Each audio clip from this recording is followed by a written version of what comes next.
చంపిదాకా గుర్తా ఇదే యాచారం కోదండు సారు మా ల్యాండ్ మొత్తం అడుగుతోటి తిరిగి చూసిన ఆయన బట్టిక్రమ సారు సీతక్క బాబా ఎంత మంచి పొలాలని బంగారాసుడు పొలాలు చూసిపోయారు.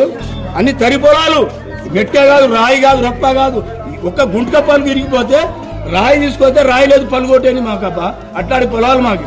ఇలా కంపెనీకి ఇచ్చి మే రాజ్యం పోవాలి, నీళ్ళలో ఇష్టం పోసి చంపమను, మేము వెళ్ళిపోతాం. లేదా జిల్లాలో ఉన్న పొలాలు మొత్తం తీసుకోము.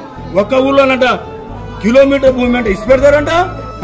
అది ఒక చట్టం, ఇలా ఒక చట్టం. ఇది ఒక్కటే ఇప్పించినారు మా పొలాలు ఇప్పించినారు. మా 10 రూపాయలు ఇచ్చి ఆ రోజు. అదే భూమి ఇప్పిమను. మిరగా కురిమిదలో ల్యాండ్ తీసుకుని మిరగాంపేటలో ఇప్పిమను. ఇదే రంగారెడ్డిలో ఎక్కడ ఇప్పిస్తే ఇప్పిమను. నీ కంపెనీ మీద అంత ఆశ ఉంది కానీ నీకు ఇచ్చేస్తాం. 10 కోట్లుగా 20 కోట్లుగా ల్యాండ్ ఇప్పిమను మాకు. అదే పారట్లో భూమి ఇస్తే మాకు పారట్లో పంట పండుతున్నదా? వరి పండుతుందా? శనగ పండుతుందా? గోధుమలు పండుతున్నాయా? మక్కలు పండుతున్నాయా? టమాటా పండుతుందా? కొత్తిమీర పండుతుందా? పారట్లా పొలా ఉంది కదా, పారట్ల భూమి ఇస్తారు. మాకెందుకు ఇయ్యరు? ఇదేనా కరిగా? సీఎంలు మొత్తం ఏ సీఎం ఓట్లే వద్దు, మొత్తం ఓట్లే రద్దు చేయాలి. అదే ఇక పశువుల లేక గొర్రెలకి ఇస్తున్నాం లోకానికి. ఒక్కరు కోసుకొని చంపేటట్టు. ఇదే లేక